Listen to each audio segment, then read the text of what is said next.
Assalaamu calaykum asxaabta xaaladda ka warrama waxaan filayaa inaad bashaaraysiin maanta waxaan rabaa inaan idinla wadaago full day of eating yacni maalintii cuntooyinkaan cuno xoogaa yar ka hore soo kacay marka meelkayga ugu horeeya hadda sameysanaya idinla wadaagaya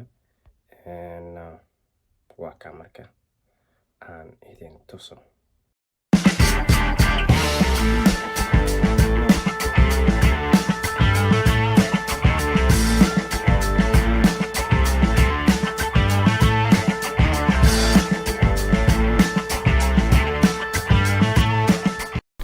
Okay asxaabta cuntadeedii ugu horeysay waxaan ku bilaabayaa shake.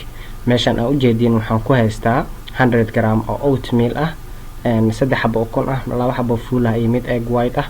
Waxaan kaloo ku haystaa 2 qaando oo yogurt ah iyo sidoo kale 300 oo mililiter oo caano ah. Marka saakay quraacdayda waxay noqonaysaa shaygaas. Marka shaygaas ayaan isku shiidayaa. Marka isku dardarayay inaan idin tusaa rabay laakiin kaamirada aniga bisaaxayay markii aan isku dardaray kadib ayaan duubitaanka ku bilaabay. Marka asxaabta meelkayga ugu horeeya wuxuu noqonayaa shaygan asxaabta. Marka shaygan aan saaka ku bilaabayaa.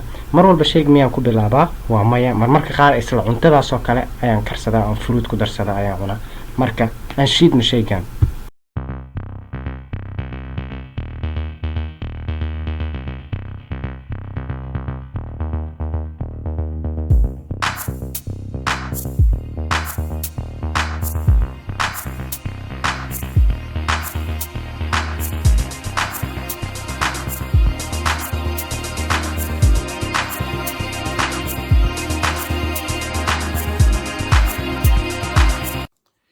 Marka maanta shaygan waa quraacdayda.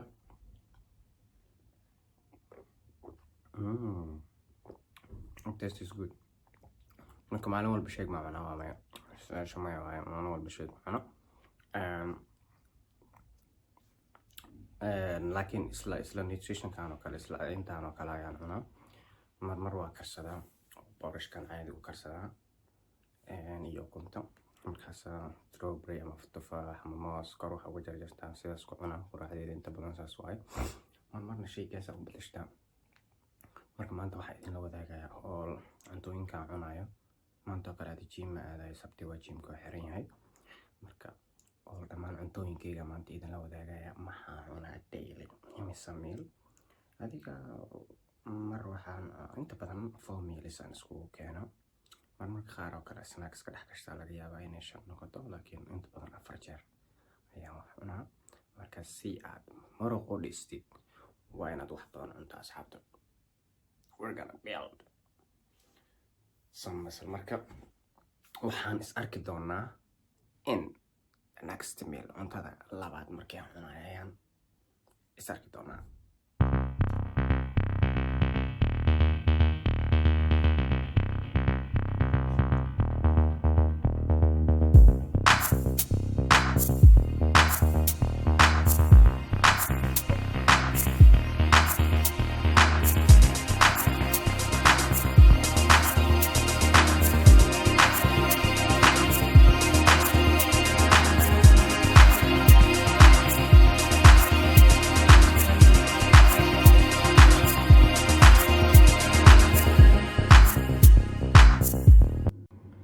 Okay asxaabta soo dhawaada mar kale.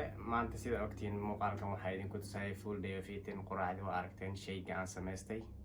Xilligan waxaa la joogaa xilligii meal number 2 aan cuni lahayn. Meal number 2 waa kana.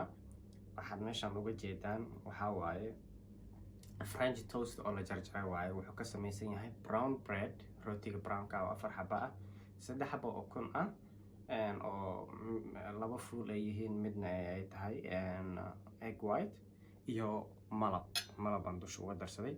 Marka my next meal intaan ayay noqonaysaa. Marka asxaabta aan ku yaacno marka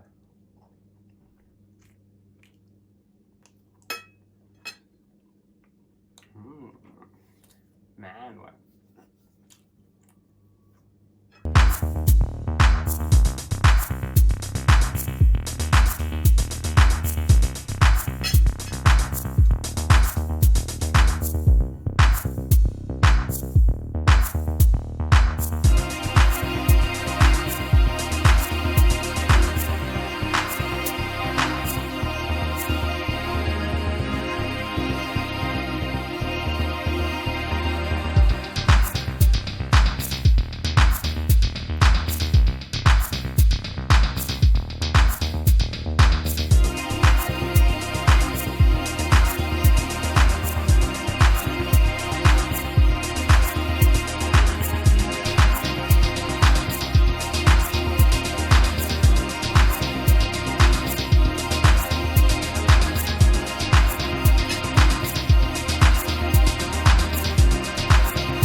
Okay, asxaabta meal 2 sida u jeedeen waa lagu yaacay.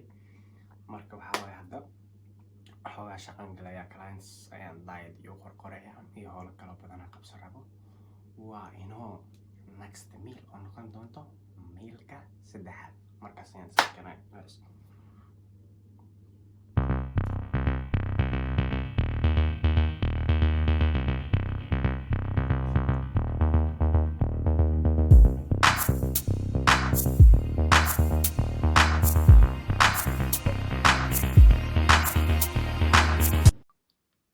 Okay, asxaabta soo dhawaada mar kale. Waxaan joognaa waqtigii aan qaadan lahayn mealkii 3. Adiga waxaan u maleynayaa inay 9 saac iyo dhowr tahay hadda. Ama 3dii galabnimo iyo wax la jiro. Marka waxaan idin tusayaa mealkayga 3. Marka waa kana mealkayga 3 asxaabta. Meeshan waxaan ku haysanaa 200 gram rice ah, 200 gram bariis ah, 250 gram chicken ah, iyo 100 gram oo green veggies ah. Qudaarta cagaaran waxaa rabta ayaad ka dhigan kartaa, ama waxay noqon kartaa salaato, khajaar, koosto, waxaasay noqon kartaa. Aniga hadda meeshan waxaan ku haystaa green beans iyo bamiya ayaan meeshan ku haystaa, qudaar cagaaran iyo basal ay igu jirto. Marka asxaabta waa ka mealkayga 3 waaye. Mealska aan qaadanaya inta calorie ka kooban yihiin, inta proteinka bis wax ku jirtana shaashadan soo dhigaya waa arkaysaan. Marka asxaabta waa inoo next meal guys. Bye bye.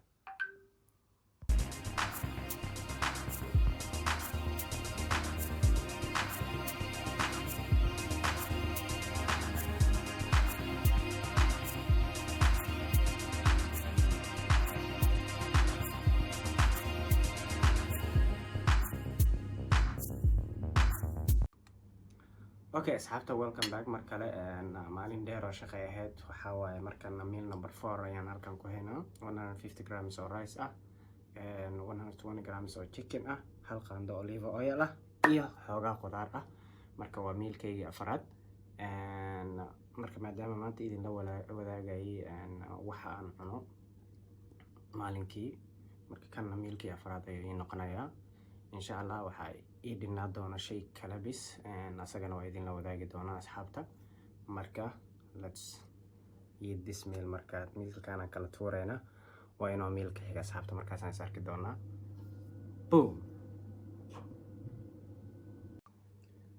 Okay asxaabta welcome back. Sida ogsoonteen waxaa inoo socday full day of eating. Waa mealkaygii ugu dambeeyay. waxaan u qaadanayaa shake ahaan. Meeshaan u jeedin in markaan shiidayna idin tusaar rabay. Meeshaan u jeedin waxaa ku haystaa 1 scoop of whey protein, 1 scoop of whey protein ah, 60 gram oo oats ah, waxaan ku haystaa 2 qaando oo yogurt ah, iyo 200 ml oo caanaha low fatka ah. Marka my last meal waaye oo mealkii 5 noqonaya oo shake ah ama snack camal ah. Marka waa last mealkayga ayaan qaadanayaa. Waa 9kii fiidnimo hadda ama 3 saac. Maanta maalin dheer oo shaqo ay ahayd. Marka asxaabta waxaan rajaynayaa videogan inaad ka hesheen. Haddii aad ka heshay videoga waxaan jeclaan lahaa inaad ku dhufatid like button. Asxaabta ha ka iloobin videoga inaad like saartaan. Kanaalkayga ayuu caawin doonaa. Sidoo kale subscribe haddii aad ku cusub tahay kanaalka ha ka iloobin. maxaad jeclaan lahayd asxaabta inaad ku aragtaan videoyada xiga ee soo socda. waa ogsoontiin waxaan jeclahay kanaalkan inaan aad idinkaga faa'iideeyo. maxaa rabtaan inaan kasoo hadlo comment sectionka igu soo qora asxaabta. Peace and love. Bye bye guys.